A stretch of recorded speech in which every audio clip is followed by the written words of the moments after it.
Bonjour à tous et à toutes, je suis contente de vous retrouver encore aujourd'hui pour ce moment de partage. Mais on va garder les bonnes habitudes et on va prier avant de commencer.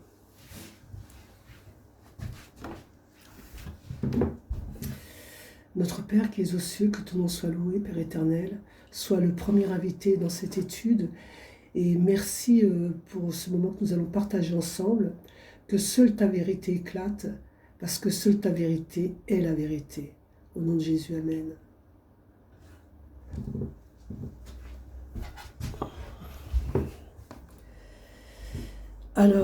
Dans cette étude aujourd'hui, nous allons voir comment petit à petit le paganisme est entré dans l'Église. Car le diable ne fait pas les choses d'un seul coup. Il prend son temps, car il sait qu'un mensonge répété pendant plusieurs générations devient vérité et tradition. Mais est-ce la vérité ou le mensonge que nous voulons défendre? Est-ce la parole de Dieu ou la parole des hommes qui compte? Certains vont être bousculés dans cette étude, mais l'essentiel est de savoir qui nous voulons servir. Est-ce une église ou Dieu?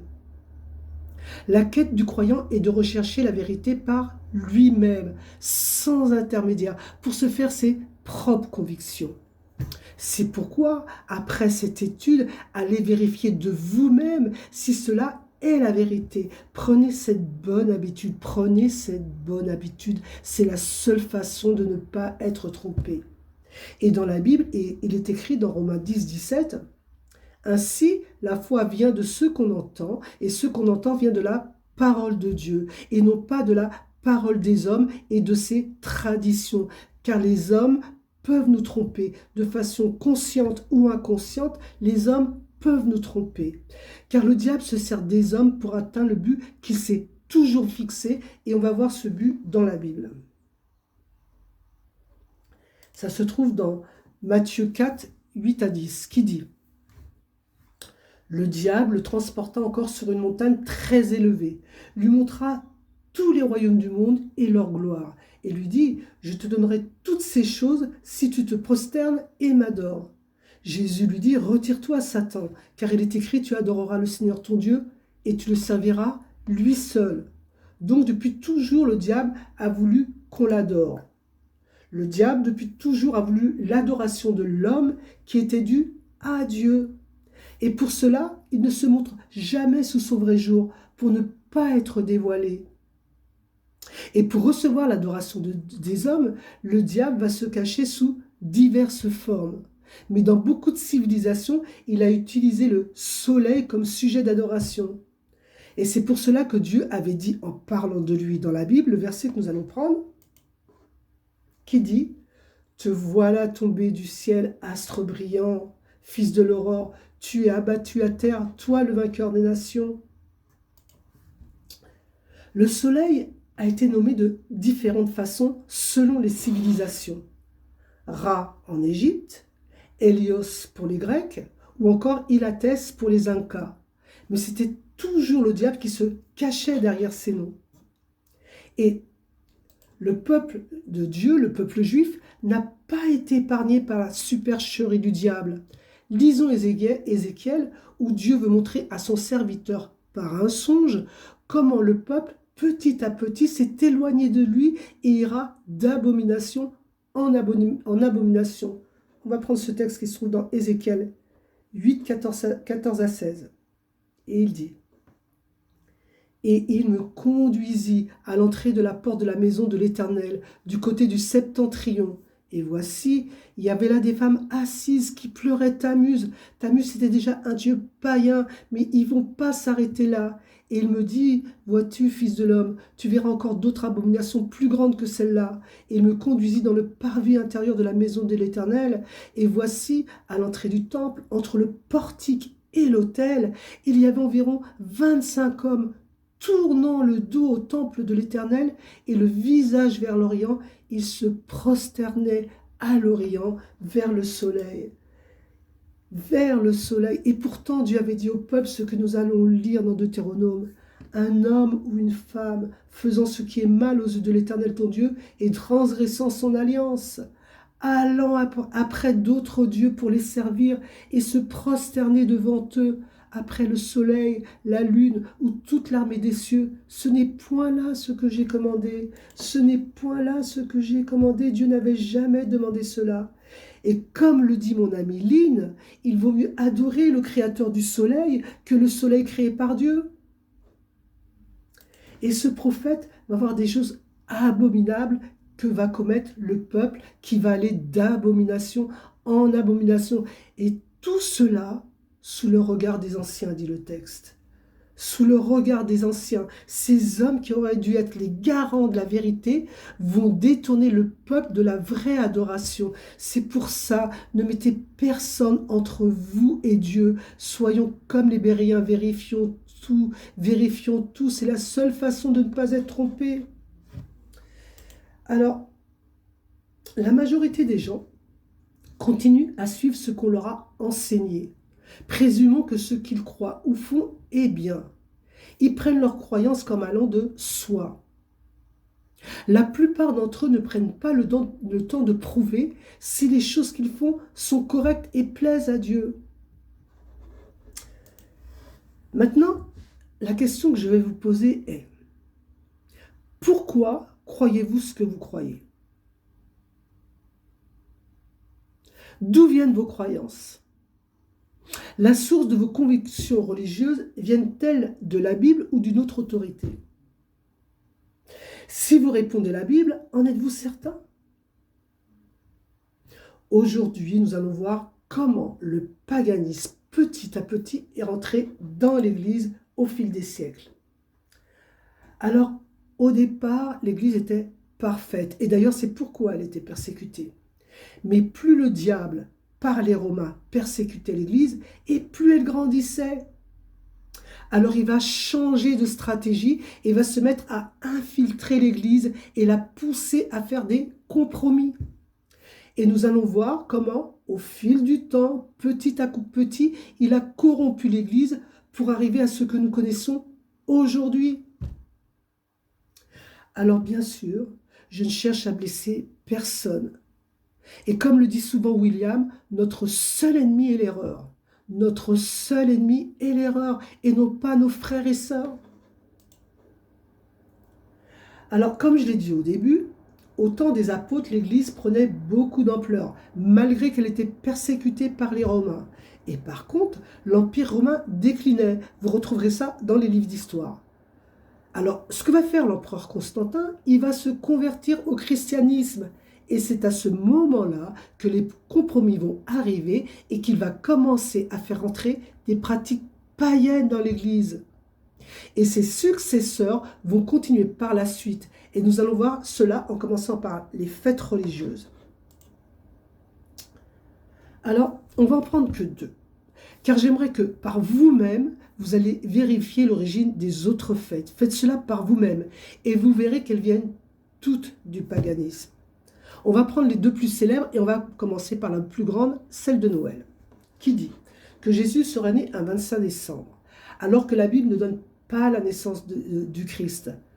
Alors on peut se demander d'où vient cette date? D'où vient cette date? Faut savoir que les Romains adoraient le dieu Mithra. Ils reconnaissaient une divinité unique manifestée par la lumière des astres, surtout le soleil, et qui était né le 25 décembre. Cette religion était très austère. Les initiés étaient soumis à des épreuves, puis baptisés par aspersion. Baptisés par aspersion. Rappelez-vous bien ce terme. Avec le sang d'un taureau. Et lors de ces fêtes, on s'envoyait des cadeaux. Et cette fête donnait lieu à des festins. Et on décorait les maisons avec des plantes vertes. Ça vous rappelle quelque chose, je crois bien. Or, le 25 décembre, on célébrait Mithra. C'était la fête du Sol Invictus, correspondant à la naissance de ce jeune dieu solaire qui surgissait d'un rocher ou d'une grotte sous la forme d'un enfant nouveau-né. Et c'est en 354, et vous pourrez aller vérifier dans les livres d'histoire, que le pape Liberius désigne officiellement le 25 décembre comme fête de naissance du Christ, c'est-à-dire 325 ans après sa mort, en ne s'appuyant sur aucun verset de la Bible, car de toute façon, il n'y en a aucun. Alors avec ce court aperçu, on voit que les traditions, des cadeaux, des décorations, des bons repas associés à Noël a de lointaines origines. Et que si Noël se fête le 25 décembre, c'est à Mithra que nous le devons, et non pas à Jésus.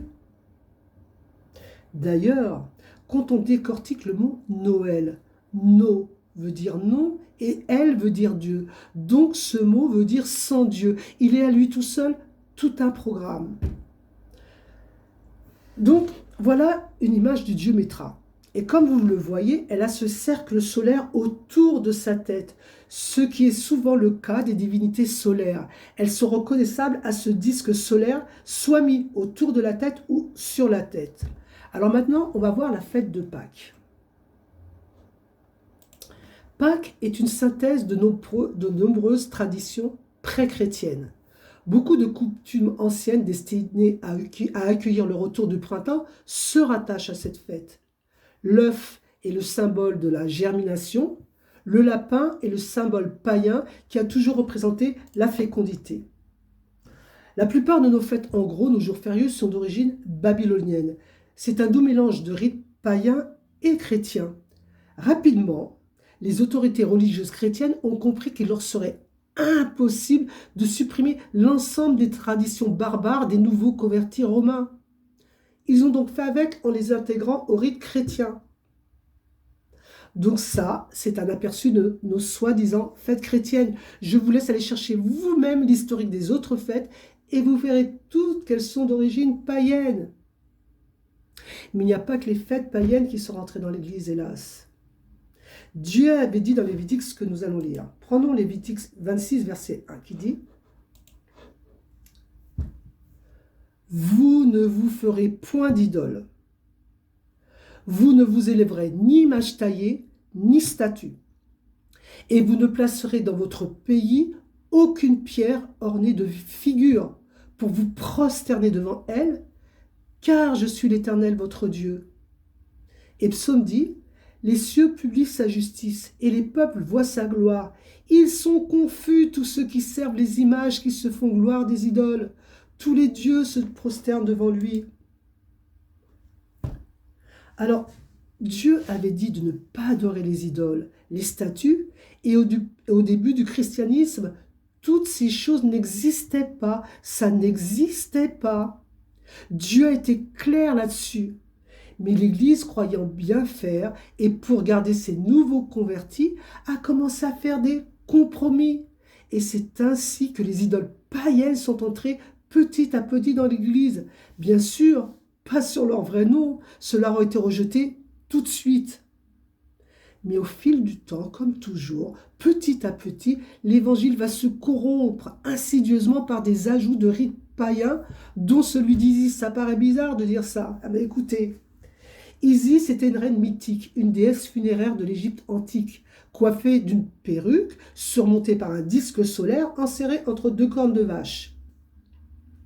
Elle était adorée par les Romains et les Égyptiens. Par les Égyptiens, les Romains et les Grecs. Elle était fille de Geb et de Nun, eux-mêmes enfants de Ré, et l'épouse d'Osiris, et la mère d'Horus.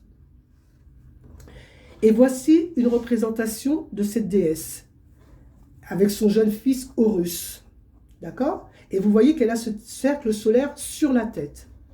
Eh bien, ce qu'ils ont fait, comme ils ne voulaient pas froisser les Romains qui s'étaient convertis, mais qui en même temps restaient attachés à leurs anciennes idoles, comme on dit, la route de l'enfer est pavée de bonnes intentions. Eh bien, Isis et son fils Horus sont devenus, Marie et Jésus, plus acceptables pour les deux parties, et les compromis commencent.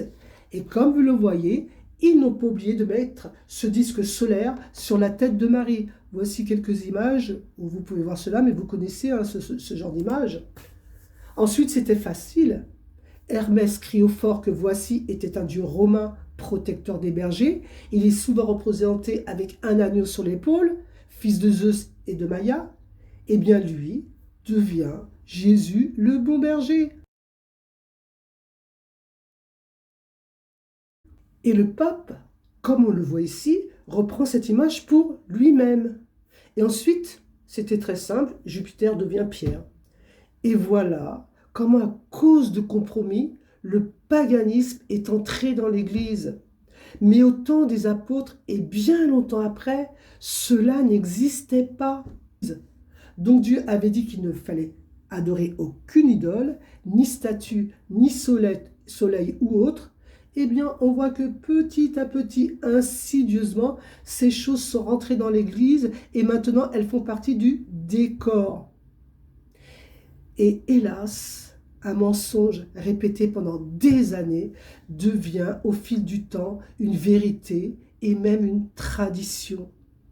Sauf que pour Dieu, un mensonge, aussi vieux qu'il soit, reste un mensonge.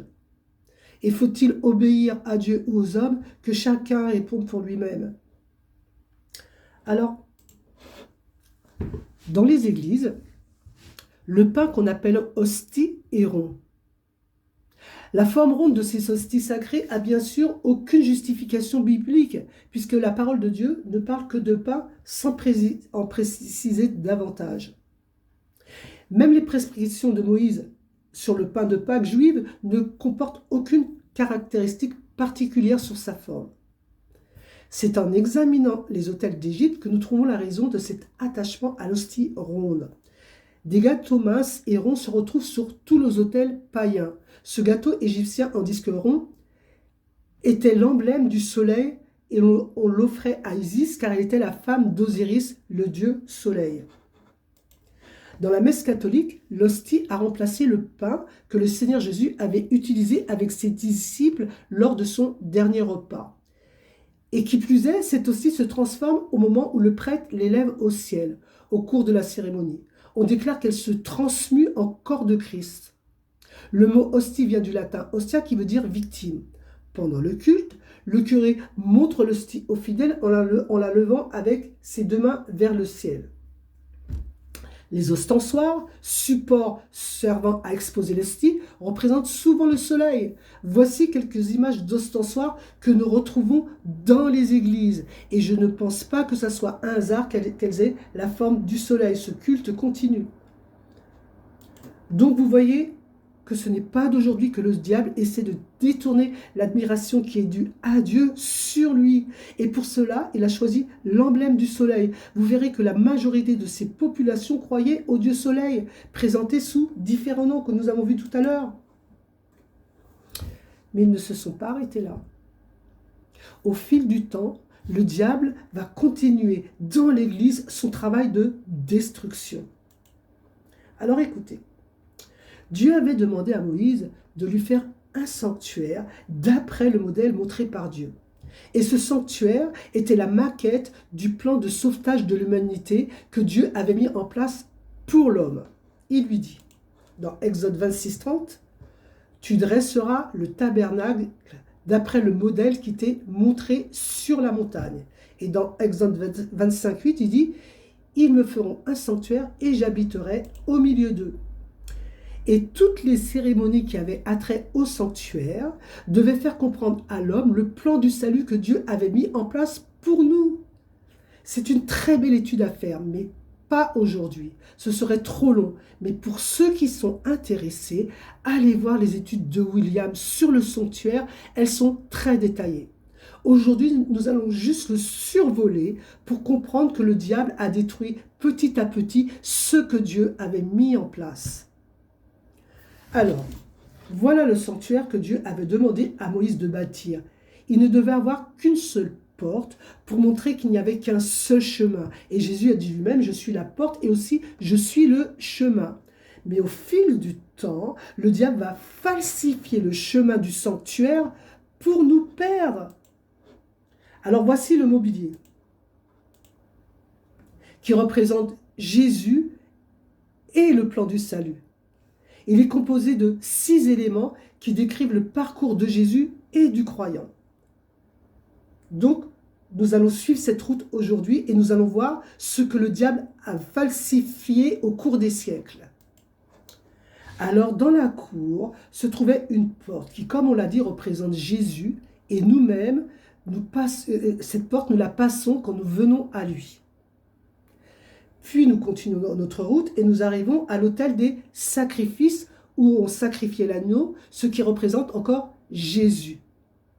Et nous, maintenant, il nous faut accepter le sacrifice de Jésus pour continuer le chemin qui nous mène cette fois-ci à la cuve d'airain, où les prêtres se purifiaient et qui représente le baptême où Jésus est passé. Non pas pour se purifier, parce qu'il n'en avait pas besoin, mais par ce signe, Jésus s'est solidarisé avec nous. Et à notre tour, nous allons aussi au baptême. Puis, nous continuons notre route et nous arrivons dans le lieu saint, où il y a la table, où sont posés les pains qui représentent encore Jésus, qui dit « Je suis le pain descendu du ciel ». Et ce pain est la parole de Dieu que nous devons manger tous les jours pour grandir spirituellement. Un autre ne doit pas la manger pour vous, sinon vous allez mourir de faim spirituellement. Puis, il y a l'autel des prières, qui représente Jésus, qui dit que maintenant, nous devons prier en son nom. Et on continue notre route, puis nous arrivons au chandelier, qui représente encore Jésus, qui dit « Je suis la lumière du monde ». Et nous-mêmes, tous les jours, nous devons être éclairés par cette lumière pour éclairer à notre tour les autres. On continue la route dans le sanctuaire, puis on arrive là où le voile s'est déchiré à la mort de Jésus, pour montrer que nous n'avons plus à passer par un prêtre pour venir à lui. Car maintenant, depuis sa mort, par Jésus, nous avons un accès direct à Dieu sans passer par un intermédiaire. Car avant que le voile ne soit déchiré à la mort de Jésus, seul le sacrificateur avait le droit, une fois par an, d'entrer dans le lieu saint, dans le lieu très saint, pour le pardon des péchés du peuple. Mais aujourd'hui, grâce à Jésus, chaque croyant a un accès direct à Dieu. Maintenant, nous rentrons dans le lieu très saint. Alors, le lieu très saint était là où se trouvait l'arche de l'Alliance. Et dans l'arche, il y avait 3 choses. La manne qui représentait Jésus, le bâton d'Aaron qui avait fleuri et qui s'était régénéré, comme l'Esprit nous régénère, et les 10 commandements de Dieu.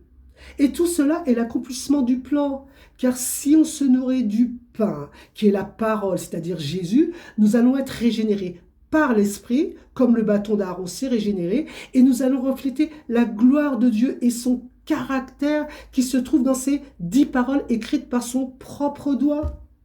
Et cela, le diable ne le veut pas. Et on va voir maintenant comment il a falsifié ce plan, cette route qui devait nous conduire à Dieu et que Dieu avait placé pour nous. Nous allons voir ça. Nous allons les reprendre un par un. Alors voici les 6 éléments qui devaient nous montrer la route à suivre et que le diable va corrompre au cours des siècles pour nous perdre. Donc, au fil du temps, petit à petit, le diable va trafiquer la route établie par Dieu qui nous menait à lui. Mais nous avons un Dieu qui veille aussi.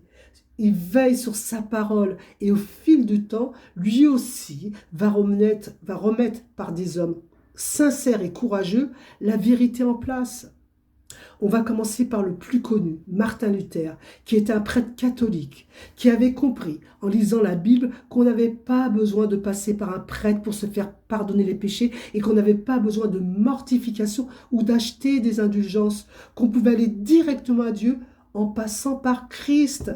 Donc Dieu, par l'intermédiaire de Luther, va remettre cette vérité en place, car l'Église avait fait de Dieu un bourreau, car pour recevoir le pardon, il fallait se punir par des pénitences, se mortifier ou acheter des indulgences.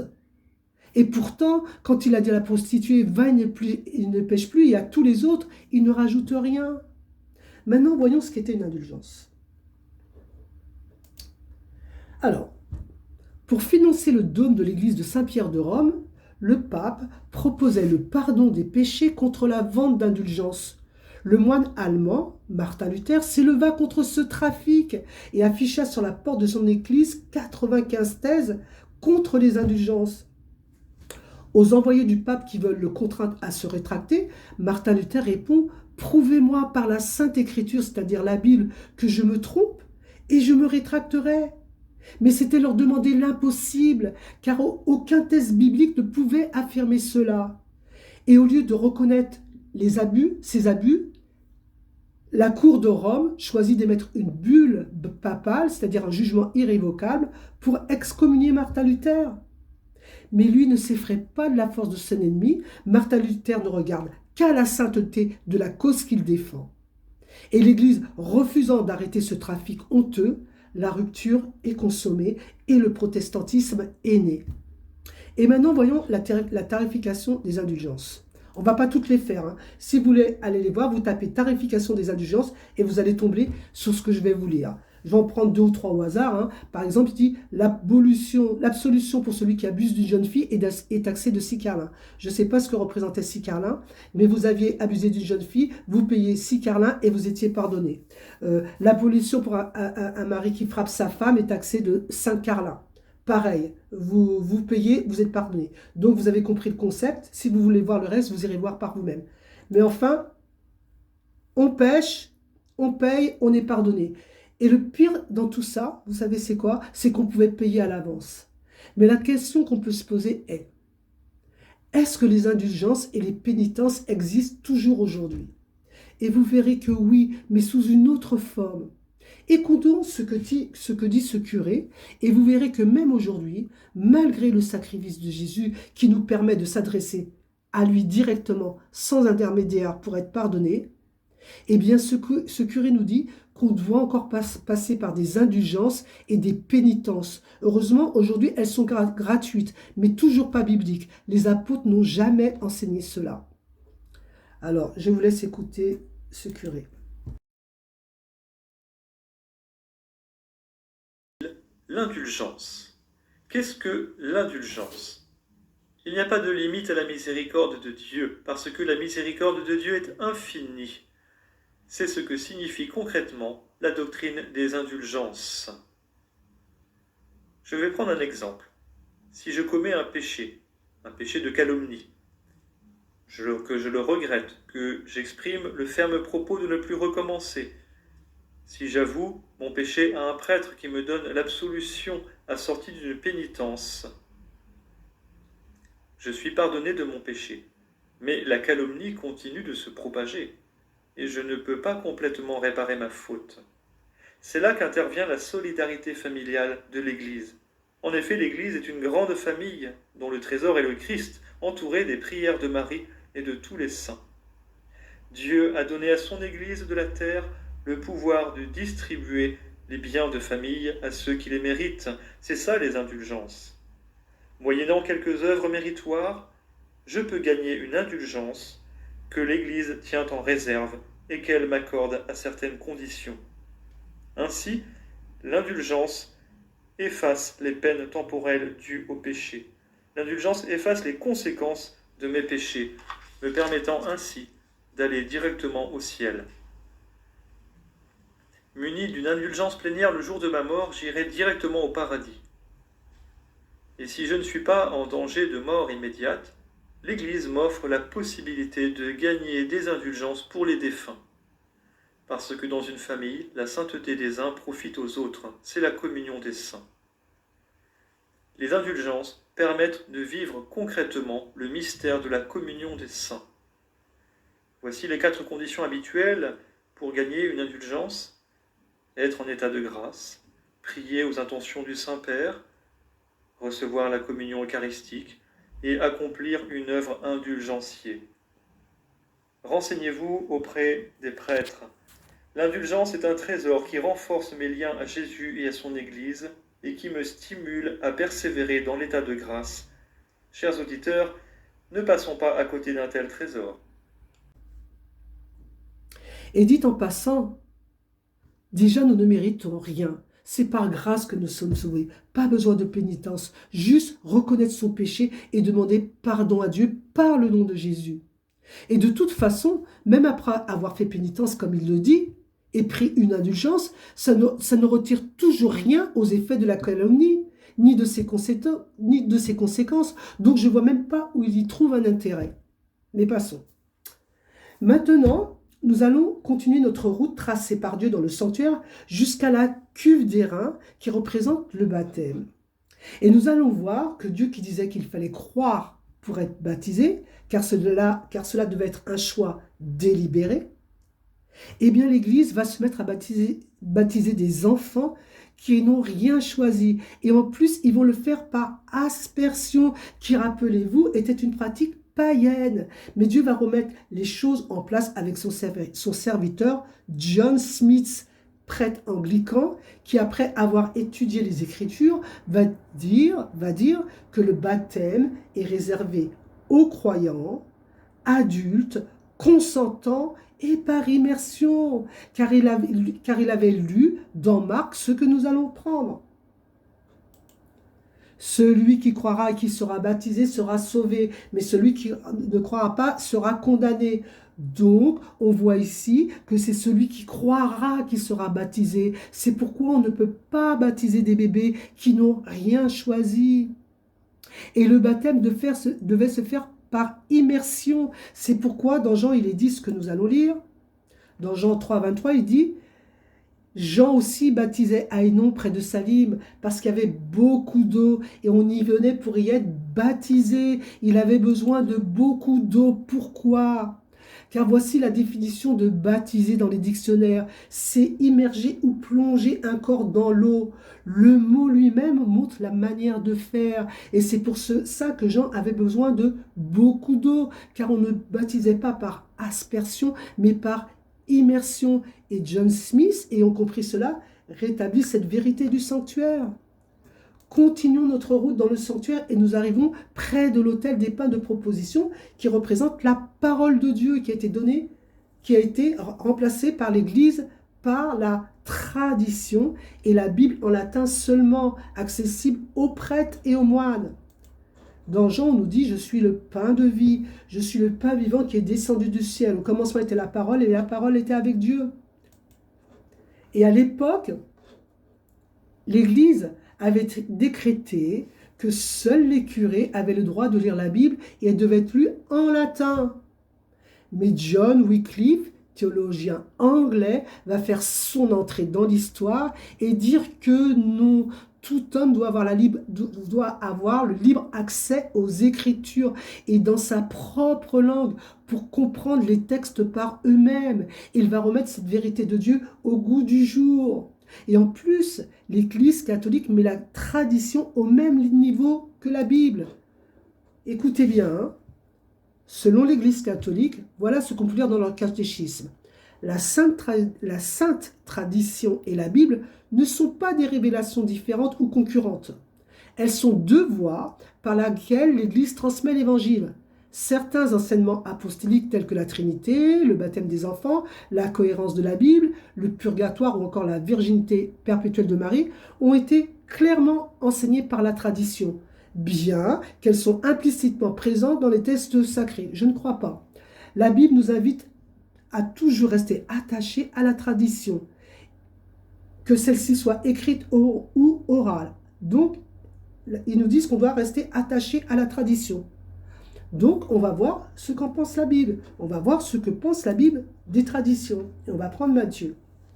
Dans Matthieu 15, 3, il dit, il leur répondit, et vous, pourquoi transgressez-vous le commandement de Dieu au profit de votre tradition ? Dans Marc 7, 8, il dit, vous abandonnez le commandement de Dieu et vous observez la tradition des hommes. Marc 7, 9, il leur dit encore, vous anéantissez fort bien le commandement de Dieu pour garder votre tradition. Marc 7, 13, annulant ainsi la parole de Dieu par votre tradition que vous avez établie et vous faites beaucoup d'autres choses semblables. Et on va terminer avec Colossiens 2, 8 qui dit « Prenez garde que personne ne fasse de vous sa proie par sa philosophie et par une vaine tromperie, s'appuyant sur la tradition des hommes, sur les rudiments des mondes et non sur Christ. » Voilà ce que pense Dieu des traditions. De plus, on nous dit que Marie, selon la tradition, aurait une virginité perpétuelle, ce que n'enseigne pas la Bible. Je vous pose une question. Si vous dites à votre enfant, tu n'allumes pas la télé jusqu'à ce que j'arrive, cela sous-entend que quand vous serez arrivé, il aura le droit d'allumer la télé, n'est-ce pas? Eh bien, lisons Matthieu.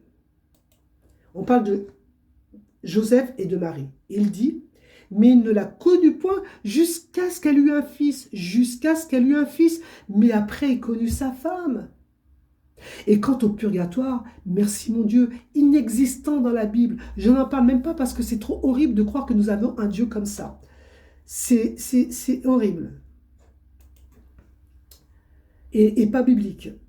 Continuons notre route dans le sanctuaire et pour arriver près de l'autel des prières où Jésus a dit que c'est en son nom que nous devons prier. Nous devons prier en son nom. Écoutons Jean 14, 13. Et tout ce que vous demanderez en mon nom, je le ferai afin que le Père soit glorifié dans le Fils. Mais que l'Église a remplacé par la prière des saints et de Marie. Alors, il y a des gens qui en toute sincérité prient Marie et tous les saints, car c'est ce qu'on leur a appris. Alors que Dieu n'avait pas demandé cela. Nous allons prendre 2 prières dédiées à Marie et les regarder à la loupe de la Bible.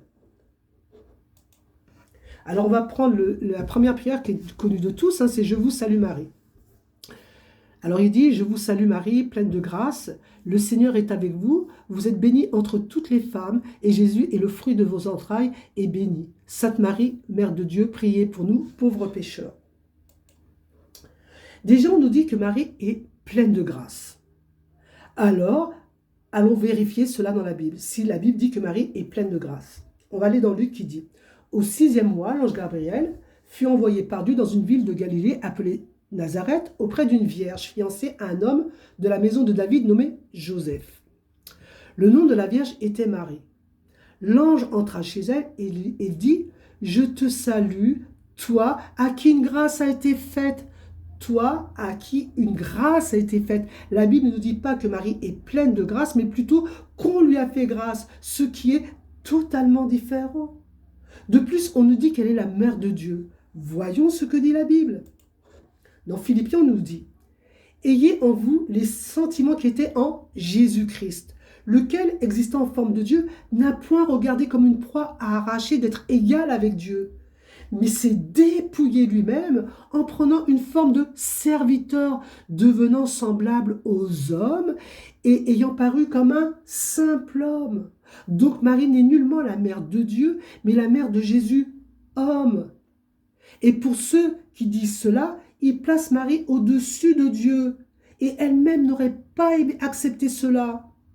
Voyons maintenant la 2e prière, toujours à la lumière de la Bible. Qui dit ? Je vous salue, ô Reine Mère de miséricorde, vous qui êtes pour nous vie, douceur, espérance. Vers vous, nous les fils d'Ève, nous crions dans notre exil. Vers vous, nous soupirons, gémissons et pleurons dans cette vallée de larmes. Vous, notre avocate. Donc on nous dit là que Marie est notre avocate. Mais est-ce que c'est ce que nous dit la Bible? Alors prenons la Bible dans Jean 2, 1 qui dit « Mes petits enfants, je vous écris ces choses afin que vous ne péchiez point. Et si quelqu'un a péché, nous avons un avocat auprès du Père. » Il y a écrit Marie? Non, il n'y a pas écrit Marie. Il y a écrit Jésus-Christ. J'aime beaucoup Marie, mais c'est Jésus-Christ qui est notre avocat. Dans Romains 8, on nous dit « Qui les condamnera? Christ est mort. Bien plus, il est ressuscité. Il est à la droite de Dieu. Il intercède pour nous, pour moi. » Donc la Bible nous dit que c'est Christ qui est notre avocat et que c'est lui qui intercède pour nous et non pas Marie. Et comme je dis, comme j'aime beaucoup Marie, c'est la mère de Jésus. Dans 1 Timothée 2,5, on nous dit « Car il y a un seul Dieu, il y a aussi un seul médiateur entre Dieu et les hommes, Jésus-Christ, homme, rien d'autre, ne rajoutons rien. » Et dans Actes, on nous dit « Il n'y a de salut en aucun autre, car il n'y a sous le ciel aucun autre nom qui a été donné parmi les hommes par lequel nous devions être sauvés. » Seul le nom de Jésus sauve. Continuons notre route dans le sanctuaire et nous arrivons au chandelier qui représente la lumière de la parole de Dieu et qui a été remplacé par l'interdiction de lire la Bible sous peine de persécution. Voici ce que disait le canon du concile de Toulouse qui a eu lieu en 1229. Le canon 14 interdit aux laïcs la lecture et la possession de la Bible, à plus forte raison quand elle est en langue vulgaire, c'est-à-dire en langue du peuple. Et c'est le pape Grégoire IX, en 1227, retira complètement la Bible aux fidèles et en interdit la lecture au concile de Toulouse, 1229. C'est lui qui éleva la terrible inquisition, ces tribunaux ecclésiastiques sanguinaires qui pratiquaient la torture au rang d'inquisition officielle de l'Église. Sous la menace de peine de l'enfer par la torture et l'épée, on persécutait ceux qui possédaient une Bible dans leur langue maternelle ou des extraits de celle-ci. Mais Dieu, comme d'habitude, va utiliser un homme, John Wesley, des théologiens britanniques, pour propager sa parole dans le monde. Lui-même dira « Je considère le monde comme ma paroisse ». Et maintenant, nous arrivons au terme de notre route, qui est l'arche de l'Alliance, où se trouvent les 10 paroles de Dieu. Dieu avait dit dans Exode 20, « Souviens-toi du jour du repos pour le sanctifier. Tu travailleras 6 jours et tu feras tout ton ouvrage. Mais le 7e jour est le jour du repos de l'Éternel ton Dieu. Tu ne feras aucun ouvrage, ni toi, ni ton fils, ni ta fille, ni ton serviteur, ni ta servante, ni ton bétail, ni l'étranger qui est dans tes portes.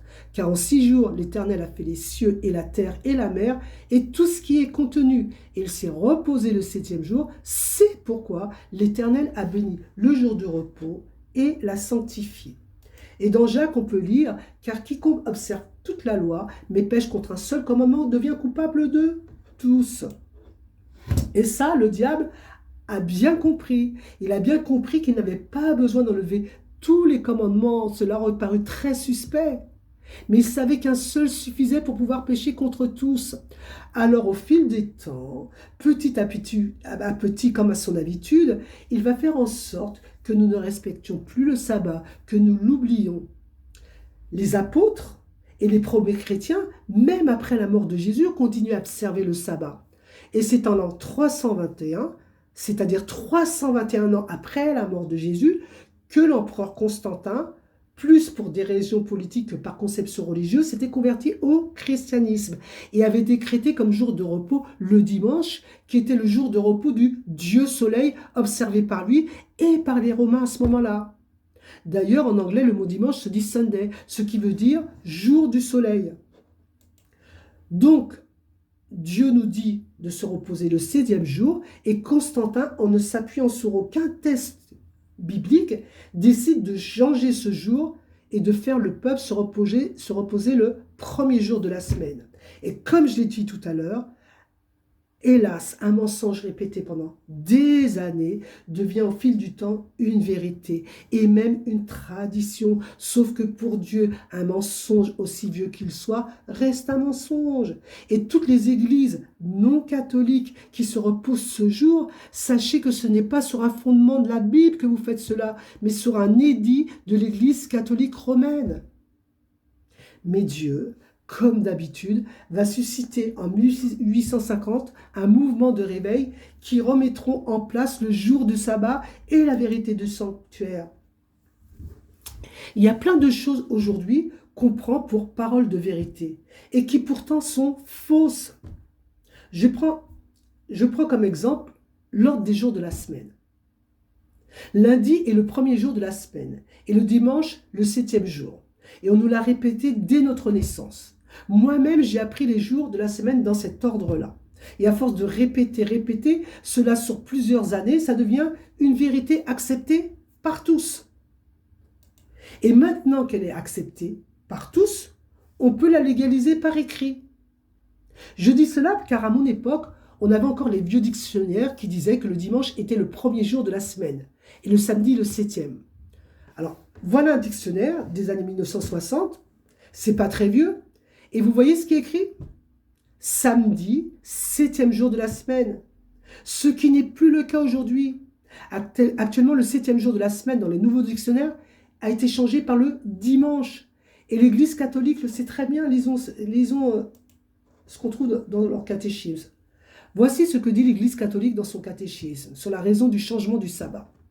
Écoutez, le dimanche est le jour de la résurrection du Christ comme 1er jour de la semaine. Il rappelle la première création comme 8e jour qui suit le sabbat. Il signifie la nouvelle création inaugurée par la résurrection de Christ. Ainsi, c'est ce qu'ils disent, il est devenu pour les chrétiens le 1er jour de tous les jours et de toutes les fêtes, le jour du Seigneur, qui, dans sa Pâque, porte à son achèvement le sabbat juif et annonce le repos éternel de l'homme en Dieu. Sauf que ce qui est dit ici ne s'appuie sur aucun verset biblique. La seule chose que Christ a demandé que l'on fasse après sa mort est la Sainte Seine. Nous allons le lire. Ensuite, on parle de Jésus, il prit du pain et après avoir rendu grâce, il le rompit et leur donna en disant « Ceci est mon corps qui est donné pour vous, faites ceci en mémoire de moi. » Dieu n'a jamais demandé de changer le repos du sabbat qu'il a donné à l'homme, écrit par son propre doigt par le dimanche. Ça n'est pas biblique. Alors maintenant, faut-il obéir aux hommes ou à Dieu? Comme je l'ai dit tout à l'heure, à chacun de répondre. Pour moi, je dirais comme Josué, moi et ma maison, nous servirons l'Éternel. Maintenant, on continue au psaume qui dit, en parlant de la loi, « Je ne violerai point mon alliance et je ne changerai pas ce qui est sorti de mes lèvres. » Dans le psaume, il dit, « Les œuvres de ses mains sont fidélité et justice. Toutes ses ordonnances sont véritables, affermies pour l'éternité, faites avec fidélité et droiture. » Et Malachie continue en disant, « Car je suis l'Éternel, je ne change pas. » Dans l'Apocalypse, on nous dit, il cria d'une voix forte, Apocalypse 18, 2, 4, il cria d'une voix forte disant, elle est tombée Babylone la grande. Elle est devenue une habitation de démons, un repère de tout esprit impur, un repère de tout oiseau impur. Parce que toutes les nations ont bu du vin de sa fureur, de son impudicité, et que les rois de la terre se sont livrés avec elle à l'impudicité, et que les marchands de la terre se sont enrichis par la puissance de son luxe. Et j'entendis du ciel une autre voix qui disait, « Sortez du milieu d'elle, mon peuple, afin que vous ne participiez point à ses péchés et que vous n'ayez point de part à ses fléaux. » Dieu a son peuple dans toutes les églises, et moi j'ai des frères et sœurs dans toutes les églises, tous ceux qui mettent la parole de Dieu au-dessus de leur dénomination. Et Dieu nous invite à sortir de toute église qui ne respecte pas sa parole. C'est pourquoi redevenons des étudiants de la Bible, pour ne pas nous laisser tromper. Et c'est lui qui fera un seul peuple, un seul troupeau de tous ces gens sincères qui se trouvent dans toutes les églises. Dans toutes les églises, il y a des gens sincères.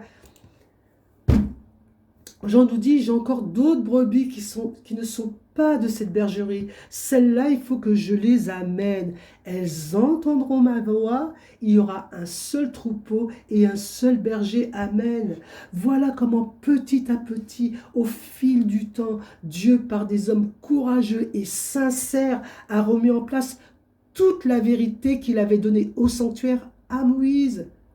Tous ces hommes courageux se sont battus pour la vérité et l'ont souvent payé de leur vie sur le budget de l'Église, car ils ont préféré défendre la vérité que leur propre Église. Et c'est là où Dieu nous attend. Donc voilà ce que je voulais partager avec vous aujourd'hui, en espérant n'avoir blessé personne, car ce n'était pas le but.